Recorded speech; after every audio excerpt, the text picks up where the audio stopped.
समावेशी शिक्षा के अंतर्गत हमारा आज का विषय है विविधता यानी डाइवर्सिटी।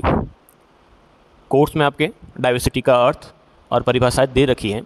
इसके अलावा भी इससे संबंधित और क्या तथ्य होते हैं उनको आज हम डिस्कस करेंगे। डाइवर्सिटी की बात करें तो डाइवर्सिटी का जो अर्थ है अलग अलग परिप्रेक्ष्य में अलग अलग अर्थ से लिया जाता है। जैसे कि अगर हम भौगोलिक विविधता की बात करें तो भौगोलिक स्तर पर अलग अलग प्रकार की डाइवर्सिटी आपको अलग अलग क्षेत्र में देखने को मिलती है। जैसे कि कहाँ पर पर्वत हैं, कहीं पर पठार हैं, कहीं पर मैदान हैं। अगर हम कल्चरल तौर पर देखें तो कहीं पर आपको हिंदू धर्म के, कहीं पर आपको मुस्लिम धर्म के और कहीं पर आपको किसी अलग धर्म के जो लोग देखने को मिलेंगे।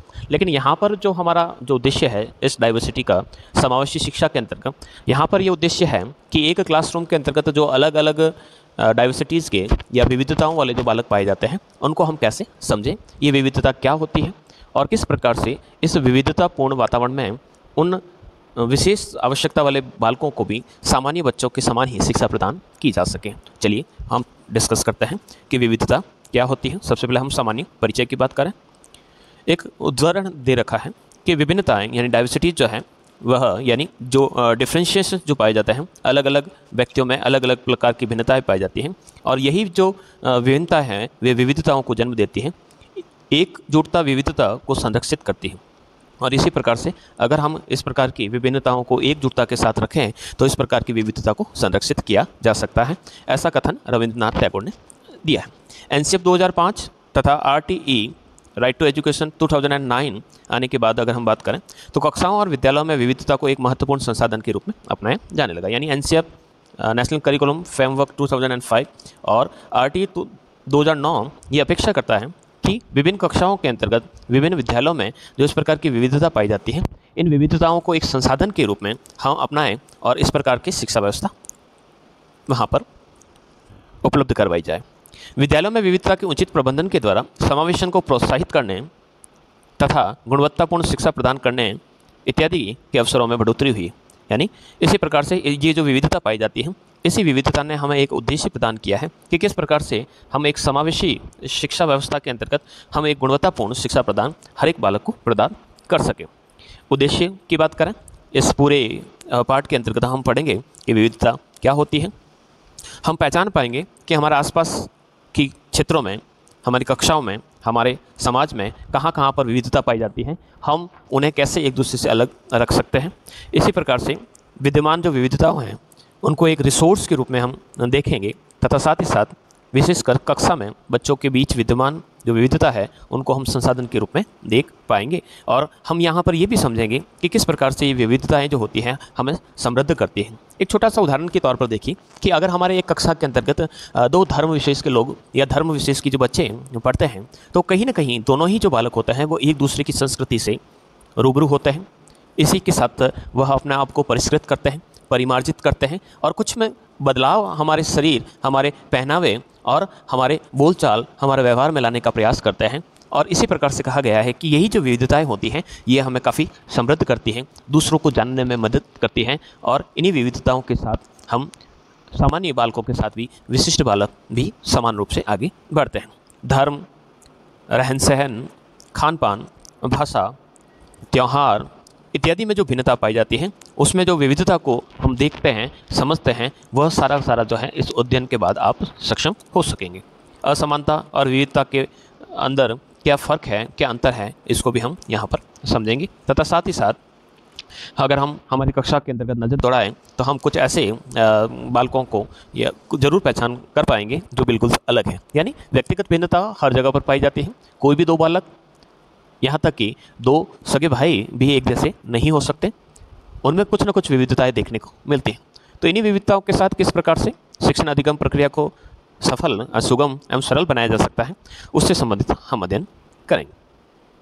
आगे बढ़ते हैं कि इस प्रकार के जो बालक होते हैं अलग अलग किस प्रकार के होते हैं, उनके धर्म, रहन सहन, खान पान, भाषा, त्यौहार ये सब अलग अलग हो, लेकिन फिर भी ये हमारे जीवन को एक तरह से रोचक बनाती हैं। हमें ये मौके देती हैं कि हम इस प्रकार की संस्कृति, इस प्रकार की सभ्यता को जानने का एक प्रयास करें। ये भिन्नताएं हमारे जीवन को कई तरह से रोचक बनाती हैं और इन्हीं विभिन्नताओं के कारण भारत में जो है विविधता देखने को मिलती है। यानी जो विभिन्नताएं, डिफ्रेंशिएशंस जो पाए जाते हैं, उसी के कारण कहा जा सकता है कि भारत में हर क्षेत्र में विविधता पाई जाती है। भौगोलिक दृष्टि से, सामाजिक दृष्टि से देखा जाए या एंथ्रोपोलॉजिक दृष्टि से देखा जाए, हर प्रकार की जो विविधता है वह भारत के अंदर देखी जा सकती है।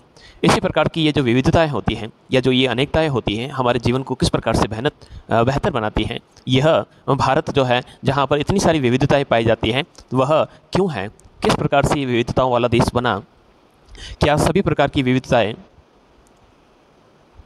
विभिन्नताओं का ही भाग होती हैं?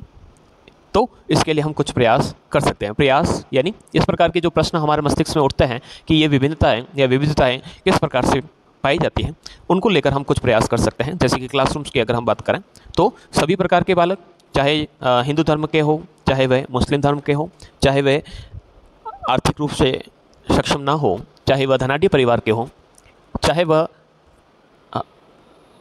शारीरिक रूप से अक्षम हो, या फिर कह सकते हैं कि शारीरिक रूप से या मानसिक रूप से संपुष्ट हो, उन सभी के लिए हम पाठ्यक्रम की समानता रख सकते हैं। उनको एक जैसी ही ये गणवेश देकर हम उनमें यूनिफॉर्मलिटी ला सकते हैं। शायद यहीं पर जो गणवेश का जो कॉन्सेप्ट आया है विद्यालयों के अंतर्गत रखा गया है, वहाँ पर कोई भी धनाढ़ी नहीं है और कोई भी गरीब नहीं है। सभी बच्चे जो होते हैं वह एक ही प्रकार के दिखाई देते हैं।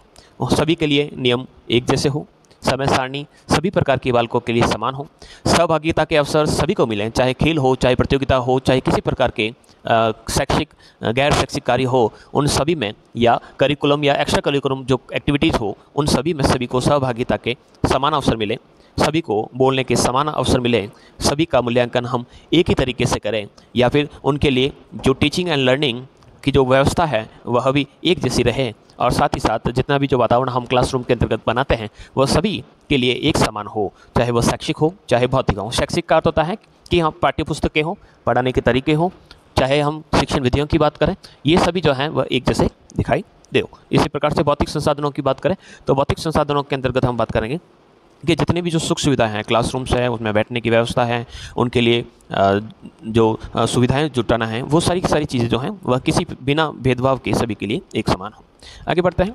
विविधता का अर्थ हमने अभी तक समझा है कि छात्रों को सार्थक शिक्षा अनुकूलतम वातावरण में उपलब्ध करवाया जाए, यानी ऑप्टिमम इन्वायरमेंट के अंतर्गत हम इस प्रकार का इन्वायरमेंट बच्चों को उपलब्ध करवाएं कि सभी जो बालक हैं वह अपने जीवन को आसानी से सफल बना सकें। एक ऐसी शिक्षा पद्धति जो ये तय करती है कि प्रत्येक छात्र को गुणवत्तापूर्ण शिक्षा मिले। इसमें योग्यता, चाहे वह योग्य अयोग्य कैसा भी हो, शारीरिक अक्षमताएं उसके अंतर्गत हो, नॉर्मल हो या फिजिकली डिसेबल्ड हो, चाहे वह किसी भाषा का हो, किसी संस्कृति का हो, किसी भी परिवार का या किसी भी पृष्ठभूमि या किसी उम्र का हो, ये बैरियर्स उसकी शिक्षा प्राप्ति की राह में अवरोध पैदा न करें। तो इस प्रकार की एक अनुपम उद्देश्य के साथ ये विविधता का जो कॉन्सेप्ट है, ये हमें एक विशेष प्रकार की शिक्षा व्यवस्था बनाए रखने के लिए हमें प्रेरित करती है। इन सभी उद्देश्यों का हमने उद्देश्य जो हम पढ़े हैं, उन सभी की जो पूर्ति है वह समावेशी शिक्षा के माध्यम से ही पूरी की जा सकती है। निम्न जाति के बच्चों को शिक्षा के हद में लाना, सभी को शिक्षा प्रदान करना, जो बच्चे कार्यशील हैं यानी वर्किंग चिल्ड्रंस हैं, जो किसी कारणवश स्कूल्स में नहीं जा पा रहे हैं, उन्हें भी समान रूप से शिक्षा प्रदान करने की व्यवस्था करना। सड़कों पर पाए जाने वाले जो बच्चे हैं जिनके माता पिता न हो या किसी अन्य कारण से वो सड़क पर ही जीवन व्यतीत करते हैं, उनके लिए शिक्षा की व्यवस्था करना।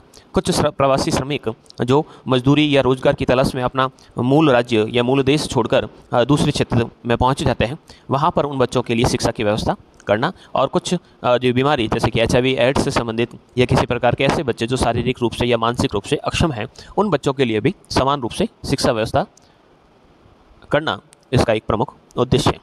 कक्षा में विविधता शैक्षिक समावेशन के साथ सामाजिक समावेशन को भी बढ़ा देती है, यानी इस प्रकार की जो विविधताएं जो क्लासरूम के अंतर्गत पाई जाती हैं, उसके माध्यम से न केवल शैक्षिक समावेशन का अर्थ होता है कि शिक्षा की या शिक्षा प्रदान करने की जितनी भी जो विधियां हैं, अलग अलग प्रकार की विधियां हैं, उन सभी विधियों का हम एक समावेशन करें तथा साथ ही साथ वहाँ पर एक ही क्लासरूम के अंतर्गत आपको जो सामाजिक विविधताएँ मिलती हैं, उन विविधताओं को भी एक समावेशित रूप में हम एक साथ एकत्रित करने का या एक साथ उन्हें शिक्षा प्रदान करने का कार्य करते हैं। तो यहाँ पर हम विभिन्न शिक्षण विधियों को अलग अलग न अपनाकर एक ही क्लास में समान विधि से, समान शिक्षण प्रक्रिया से और समान शिक्षण सामग्री से अध्यापन करते हैं। और ये सारे जो प्रयास किए जाते हैं, ये जितने भी जो अलग अलग समाज या सामाजिक या धर्म या रीति रिवाज या फिर अलग अलग पहनावा या अलग अलग भाषाई ग्रुप के जो बालक हैं, उनके लिए इस प्रकार की व्यवस्था की जाती है।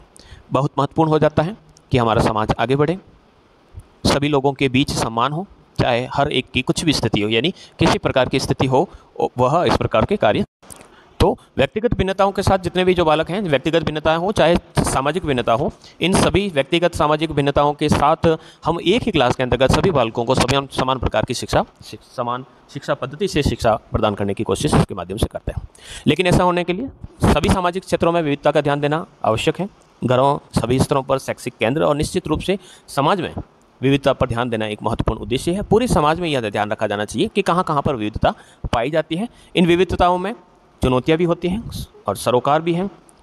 कक्षाओं और समाज में विविधता को समझने के लिए हम कई तरह से चित्रित किया कर सकते हैं। यानी इस प्रकार की जो विविधताएं समाज में हो चाहे स्कूल्स में हो, इन विविधताओं की पहचान करना एक महत्वपूर्ण उद्देश्य हो जाता है। विशेष तौर पर एक शिक्षक का बहुत महत्वपूर्ण रोल यहाँ पर रहता है कि वह क्लासरूम के अंतर्गत इस प्रकार की विविधताओं को पहचानें और उसी विविधताओं के अनुरूप एक ऐसा व्यवहार तय करें, ऐसी शिक्षण पद्धतियों को निर्मित करें, ऐसी शिक्षण व्यूह रचनाओं को निर्मित करें ताकि सामान्य बच्चों को भी विशिष्ट बालकों के साथ शिक्षा प्रदान की जा सके। बढ़ते हैं।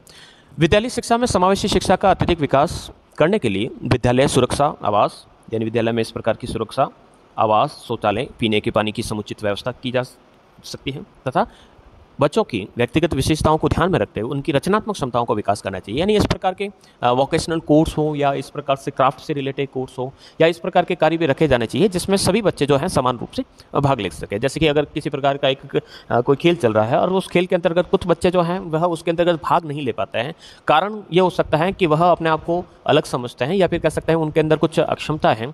तो कुछ ऐसे प्रयास किए जाएँ कि ऐसी एक्टिविटीज़ को हम यहाँ पर प्रमोट करें कि जिसके अंतर्गत एक सामान्य या नॉर्मल या एबनॉर्मल बच्चे जितने भी हैं वो दोनों ही जो है वह समान रूप से इसके अंतर्गत भाग ले सके। तो इस प्रकार की रचनात्मक क्षमताओं का विकास किया जा सकता है। शिक्षकों को छात्रों के माता पिता से निरंतर संपर्क बनाए रखना चाहिए कि इस प्रकार की जो विशेष आवश्यकता वाले जो बालक हैं, जो विविधता के साथ यहाँ पर है, उन बालकों के माता पिताओं से निश्चित तौर पर संपर्क में रहें, नियमित रूप से उनसे संपर्क करते रहें किस प्रकार के इन्वायरमेंट को वह बच्चा काफ़ी अच्छी तरीके से सहन कर पाता है। बच्चों की उन्नति और अवनति के बारे में उन्हें बताया जा सकता है ताकि उन्हें भी विश्वास हो कि हाँ, हमारा बच्चा भले ही हमारी दृष्टि में अलग है लेकिन वह दुनिया की दृष्टि से बिल्कुल अलग नहीं है, वह सामान्य बच्चों के साथ ही शिक्षा प्राप्त कर रहा है। जहाँ तक संभव हो प्राथमिक शिक्षा सर्वत्र सुलभ करवाना होगा। कई बार इस प्रकार के होते हैं कि प्राथमिक शिक्षा से वंचित रह जाते हैं और यही कारण होता है कि जो ऐसे विशेष आवश्यकता वाले जो बालक होते हैं वह शिक्षा के क्षेत्र से काफ़ी दूर रह जाता है, उनके लिए प्रॉपर व्यवस्था ही नहीं हो पाती है। तो प्रयास ये भी होना चाहिए कि इस प्रकार की व्यवस्था की जाए, सभी जगह स्कूल हो। भाषागत समस्याओं को ध्यान में रखते हुए तत्जनित समस्याओं को त्वरित रूप से दूर करने का प्रयास करना होगा। एक ही क्लासरूम के अंतर्गत बाइलिंगुअल जो स्थिति हो, जैसे कि अगर हिंदी और अंग्रेजी के बालक अगर एक साथ बैठे हैं तो कई बार समस्या हो जाती है कि जो टीचिंग का जो कार्य रहेगा वो किस भाषा में रहेगा, वह हिंदी में रहेगा या अंग्रेजी में रहेगा। तो उसकी एक प्रॉपर व्यवस्था जो है वह शिक्षक करें, कुछ विशेष जो टर्म्स है वो एक्सप्लेन करते रहें और जो अल्पसंख्यक में हैं, यानी जो भाषाई ग्रुप चाहे अंग्रेजी के हो चाहे हिंदी के हो, अल्पसंख्यक समूह में हैं, कम संख्या में हैं, उनको लिए बेहतर या फिर कह सकते हैं कि अलग से हम प्रयास करके इस प्रकार की समस्याओं का समाधान कर सकते हैं। ऐसी शिक्षा प्रणाली की तरफ हम अग्रसर हो सकते हैं ताकि सभी व्यक्तियों को आसानी से ये उपलब्ध हो सके। बात करते हैं डाइवर्सिटी। तो विविधता प्राकृतिक होती है, यानी एक व्यक्ति या एक बालक दूसरे से भिन्न है, अलग है, तो ये एक प्राकृतिक रूप से है। सामाजिक रूप से हो सकता है कि कुछ विभिन्नताएं मिलें लेकिन प्राकृतिक विविधताएं आपको ज़्यादा देखने को मिलेगी। संपूर्ण विश्वविद्यालयों से भरा हुआ है। व्यक्तियों में, वातावरण में, जीवन में, प्रत्येक क्षेत्र में आपको विविधताएं देखने को मिलती हैं। प्रत्येक व्यक्ति की शारीरिक बनावट, उसका मानसिक विकास, उसकी शारीरिक शक्तियाँ और उसकी जो क्षमताएँ होती हैं उनके अंदर अंतर आप स्पष्ट रूप से देख सकते हैं। हालांकि आप ये भी देख सकते हैं कि आपके पास जो बैठने वाला जो बालक है वो बिल्कुल भी आपके जैसा नहीं है। उसकी जो कैपेबिलिटीज़ है वो अलग अलग है, उसकी जो फिजिकल पावर है वो अलग अलग प्रकार की, सोचने का तरीका अलग है, उनकी शरीर की जो बनावट है वो अलग अलग है। तो इस प्रकार से कह सकते हैं कि हर व्यक्ति जो है व्यक्तिगत भिन्नताओं के साथ जन्म लेता है। बालकों में कुछ बालक विशिष्ट हो सकते हैं, प्रतिभाशाली हो सकते हैं, पिछड़े बालक भी देखने को मिल सकते, क्रिएटिव चिल्ड्रंस भी देख सकते हैं। कुछ जो है मंदबुद्धि के बालक, कुछ दिव्यांग बालक जो किसी शारीरिक अक्षमताओं के साथ होते हैं, कुछ जटिल बालक होते हैं जिन्हें आसानी से समझना मुश्किल कार्य होता है, कुछ अपराधी प्रवृत्ति के, कुछ कदाचारी प्रवृत्ति के, और कुछ बालक ऐसे होंगे जो अव्यवस्थित प्रकार से हम तय नहीं कर पाते हैं कि इनको हम किस श्रेणी के अंतर्गत रखें। तो इस प्रकार की जो मल्टी डाइवर्सिटीज़ जो आपको देखने को मिलती हैं क्लासरूम में, इस मल्टी डाइवर्सिटीज़ के साथ आप किस प्रकार के एफर्ट लगाएं कि सभी को जो है समान रूप से शिक्षा प्राप्त हो सके। तो ये जो समावेशी शिक्षा के जो उद्देश्य है उसके अंदर सबसे महत्वपूर्ण है कि हम इस डाइवर्सिटी को समझें, और जब तक इस डाइवर्सिटी को नहीं समझेंगे तो आप किसी प्रकार का प्रयास नहीं कर पाएंगे। यानी जब आप क्लासरूम के अंदर जाएंगे तो आप ये सोचेंगे कि ये बच्चे अलग हैं और इन बच्चों को कहा जा सकता है कि विशिष्ट स्कूलों की आवश्यकता है। तो आप अगर उसको विशिष्ट स्कूलों में भेजने की बात करते हैं तो समावेशन का उद्देश्य ही यहाँ समाप्त हो जाता है। तो जरूरी है कि उनको एक चैलेंज के रूप में आप स्वीकार करें और किस प्रकार से इन विविधतापूर्ण बालकों को अध्यापन उपलब्ध कराएं। जाति, धर्म, संस्कृति, अभिव्यक्ति, सामाजिक, आर्थिक सभी क्षेत्रों में आपको विविधता देखने को मिलती है। ये विविधता का अर्थ है। जैसे कि हर जाति का जो बालक है, व्यक्ति है, उसके अलग रिचुअल्स हैं, उसकी मान्यताएं हैं, उसका धर्म अलग है, पहनने, खाने पीने, हर प्रकार की जो कह सकते हैं तौर तरीके उसके अलग अलग प्रकार की पाए जाते हैं। परिभाषा है गर्शेल के अनुसार विविधता का एक सामान्य सा अर्थ है योग्यता, यानी हर व्यक्ति जो है अलग अलग योग्यताओं के होते हैं, अलग अलग लिंग के होते हैं, अलग जाति के होते हैं, अलग प्रजाति के होते हैं, अलग भाषा के होते हैं। सभी का चिंता करने का जो तरीका है वह अलग प्रकार का है, लेवल सभी का अलग है। सामाजिक दृष्टि से कोई पिछड़ा है, कोई जो परिपक्व है, आर्थिक स्तर पर कोई मध्यम वर्ग का है, कोई उच्च वर्ग का है, कोई निम्नतर स्तर का है। दिव्यांगता भी देखने को मिलती हैं, लिंग संबंधी भेद देखने को मिलेंगे, उनका व्यवहार संबंधी भेद देखने को मिलेंगे और धर्म संबंधी वहाँ पर भेद देखने को मिलेंगे। और यही जो सब है वह विविधता को परिभाषित करते हैं। यानी विविधता के अंतर्गत हम हर प्रकार की विविधता को शामिल कर सकते हैं, ऐसा गर्शेल महोदय कहते हैं। बढ़ते आगे, विविधता का आशय व्यक्तियों समूहों में पाई जाने वाली असमानताएं, यानी जितने भी जो व्यक्ति हैं या जो समूह हैं उसके अंतर्गत आपको विविधताएं देखने को मिलती हैं, सभी एक समान नहीं देखने को मिलते हैं। इस अवधारणा में स्वीकृति और सम्मान सन्निहित होती है। ये विविधता क्यों है? क्योंकि उन्हें स्वीकृति प्राप्त हुई है। प्रत्येक व्यक्ति विशिष्ट और अनुपम होता है। हमें अपने व्यक्तिगत भेदों को मान्यता देनी चाहिए। यानी अध्यापन कार्य हो चाहे सामान्य व्यवस्था हो, हमें पता होना चाहिए कि प्रत्येक व्यक्ति जो है अपने आप में अनुपम है, उस जैसा कोई नहीं है, और उसके व्यक्तिगत जो भेद है, यानी वह पर्सनैलिटी में, खान पान में, रीति रिवाज में, भाषा रूप में जो विविधता पाई जाती है, इनको हमें मान्यता प्रदान करनी होगी। ये भेद, यदि हम इन भेदों की बात करें कि ये अलग किस प्रकार से हो सकते हैं, तो प्रजाति के तौर पर अलग हो सकते हैं। प्रजाति यानी कुछ निग्रो प्रजाति के जैसे काले, हट्टे कट्टे, घुघराले बाल वाले हो सकते हैं, तो कुछ मेडिटेरियन या कुछ जो है वह मंगोल प्रजाति जैसे पीले रंग के छोटी छोटी आंखों वाले हो सकते हैं। कुछ सजाति वर्ग के हो सकते हैं, जेंडर के रूप में कुछ जो है वह पुरुष है, कुछ महिला है, या कुछ ट्रांसजेंडर्स के रूप में देखने को मिल सकते हैं। इसी प्रकार से सामाजिक आर्थिक परिस्थिति जो हर व्यक्ति की अलग अलग प्रकार की देखने को मिल सकती है। यानी एक सामाजिक दृष्टि से उच्च वर्ग का भी हो सकता है और एक दलित वर्ग का भी बालक हो सकता है। ये भी व्यक्तिगत भिन्नता के अंतर्गत मानी जाती है। आर्थिक दृष्टि से भी कुछ व्यक्ति उच्च और कुछ नीचे स्तर के भी देखने को मिलते हैं। हर एक की आयु अलग अलग प्रकार की होती है। कुछ बालक ऐसे भी मिलेंगे जो उस एज ग्रुप में है जो उस कक्षा के लेवल का नहीं है, काफ़ी ज़्यादा उम्र हो चुकी है लेकिन वह छोटी क्लास में है। कारण कुछ भी हो सकते हैं। शारीरिक अक्षमताएं भी देखने को मिलती हैं। सभी के धार्मिक विश्वास अलग अलग प्रकार के होते हैं। सोचने के तौर तरीके सभी अलग अलग प्रकार के मिलते हैं। तो इसी प्रकार के व्यक्तिगत भेदों को हमें मान्यता देते हुए हर उस क्लास के अंतर्गत इनको पृष्ठपोषित या किस प्रकार से उनको पोषण प्रदान करें या किस प्रकार से उनके लिए हम अधिगम या सीखने सिखाने की जो प्रक्रियाओं को शामिल करें, ये एक शिक्षक पर रहता है। ये जितने भी जो भेद गए हैं इन्हें पहचानना, इनको सुरक्षित रखना, इनके प्रति सकारात्मक भाव और पोषक वातावरण के रूप में हमें स्वीकार करते हुए इन व्यक्तिगत भिन्नताओं के साथ जन्म लेने वाले बालक को आगे बढ़ाने के मौके देना कर्तव्य होता है। एक दूसरे को समझने, सरल सहिष्णुता से विविधता के बहुमूल्य पहलुओं की ओर बढ़ने से संबंधित है। अगर ऐसा नहीं होता है तो समाज में जो विविधता पाई जाती है, अब इन विविधताओं के होते हुए भी अपना तथा स्थायित्व बनाए रखने में सफल नहीं हो सकता। विविधता की अवधारणा के संबंध में अमेरिका, भारत जैसे बहुलवादी व बहुसांस्कृतिक देशों में इसकी सुस्पष्ट परिभाषा नहीं है। यानी दोनों ही जगह पर, अमेरिका और भारत के अंतर्गत देखें तो दोनों ही जगह जो है इस प्रकार की बहुसांस्कृतिक व्यवस्था पाई जाती है। अलग अलग संस्कृतियों के लोग यहाँ पर रहते हैं। धार्मिक जो सहिष्णुता की जो भावता या फिर कह सकते हैं अलग अलग धर्म के लोग यहाँ पर देखने को मिलते हैं। तो यहाँ पर एक विशेष परिभाषा नहीं दी जा सकती, लेकिन इतना कहा जा सकता है हर व्यक्ति जो है दूसरे से बिल्कुल अलग देखने को मिलता है। हर एक संगठन से दूसरा संगठन तथा हर एक लेखक दूसरे लेखक से बिल्कुल अलग, और हर एक शिक्षक जो पढ़ा रहा है, जैसे कि मैं आपको पढ़ा रहा हूँ तो मेरे पढ़ाने का तरीका और किसी और शिक्षक के पढ़ाने का तरीका आपको अलग अलग देखने को मिलेगा। हर जो शिक्षक जो मुझे समझ रहा है वह मुझे एक बार में समझेगा या फिर कोई 2 बार में समझेगा, और कुछ ऐसे भी होंगे जो कह सकते हैं कि जो मैंने जितना भी पढ़ाया है वो बिल्कुल भी उसको समझ में नहीं आया। तो इस प्रकार की व्यक्तिगत भिन्नताओं के साथ किस प्रकार के बालकों को ट्रीट किया जा सकता है। कुछ संगठनों में विविधता प्रजाति, जेंडर, धर्म, विकलांगता पर कठोरता से केंद्रित होती हैं। यानी कुछ ऐसे संगठन होती हैं जहाँ पर इस प्रकार की जो विविधताएं देखी जाती हैं, जेंडर या धर्म या विकलांगता से संबंधित उनके अलग दृष्टिकोण होते हैं, और कुछ जो कह सकते हैं इस प्रकार की विविधताओं को सहर्ष स्वीकार करते हैं और चैलेंज के रूप में स्वीकार देखने को मिलते हैं।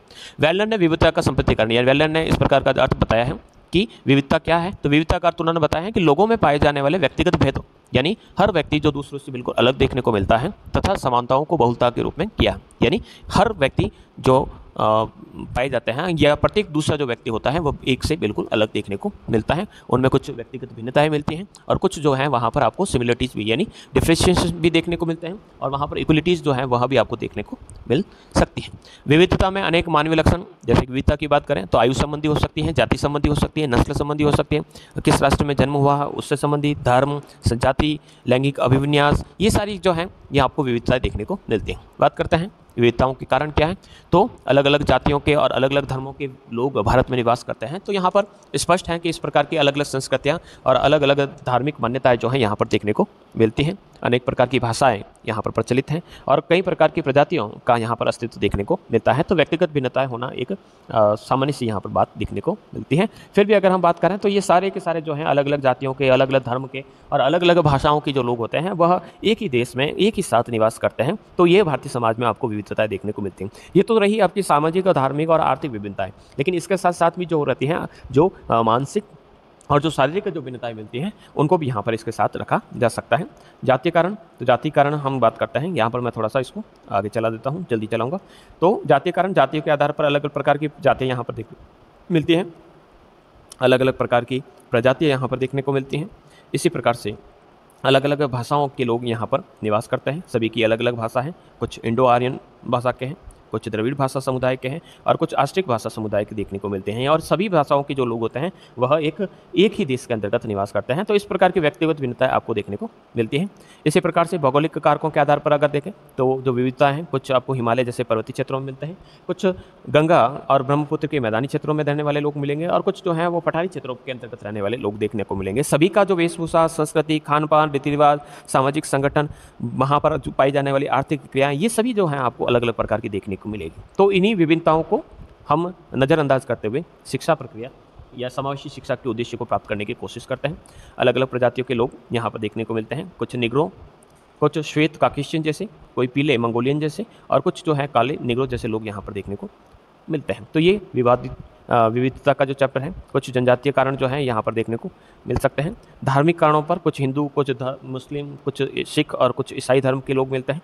सभी की अलग अलग प्रथाएँ हैं, अलग अलग रीति रिवाज हैं, तौर तरीके हैं, तो इस प्रकार की विविधता देखने को मिलती है। राजनीतिक दृष्टि से देखा जाए तो राजनीतिक दृष्टि से अलग अलग राज्यों के अंतर्गत निवास करने वाले जो लोग होते हैं उनमें भी आपको विविधता देखने को मिलती है। कुछ राजस्थानी, कुछ मध्य प्रदेश के, कुछ यूपी के, कुछ बिहार के, तो इस प्रकार की विविधता देखने को मिलती है। एक सामान्य तौर पर अगर कहें कि अगर कोई यूपी और बिहार का अगर कोई बालक है हमारी कक्षा में, तो एक सामान्य सी धारणा बन जाती है कि इस प्रकार के जो लोग होंगे वो कह सकते हैं कि पिछड़े होंगे, या फिर कह सकते हैं कि उनको बोलने का लहजा नहीं है। तो इस प्रकार की जो चीज़ें हमारे दिमाग में आती हैं, तो शिक्षक होने के नाते हमारे दिमाग में इस प्रकार की चीज़ें नहीं है, और इस प्रकार की जो चीज़ों को हम डिनाई करते हुए उनके लिए एक सामान्य, यानी वह किसी राज्य का हो, किसी देश का हो, किसी जाति का हो, किसी धर्म का हो, सभी के लिए हम समान रूप से शिक्षा व्यवस्था लाने की कोशिश करते हैं। तो ये विविधता का जो चैप्टर है वह हमारे लिए इस प्रकार की विविधताओं की बात करें तो हमने अभी तक डिस्कस किया। तो व्यक्तिगत भिन्नताएं पाई जाती हैं, विविधता आपको भाषा संबंधी भी देखने को मिलती है, क्षेत्रीय संबंधी विविधता भी आपको देखने को मिलती है, धर्म संबंधी विविधता देखने को मिलती है, अलग अलग धर्म के लोग हैं, अलग अलग जाति के लोग,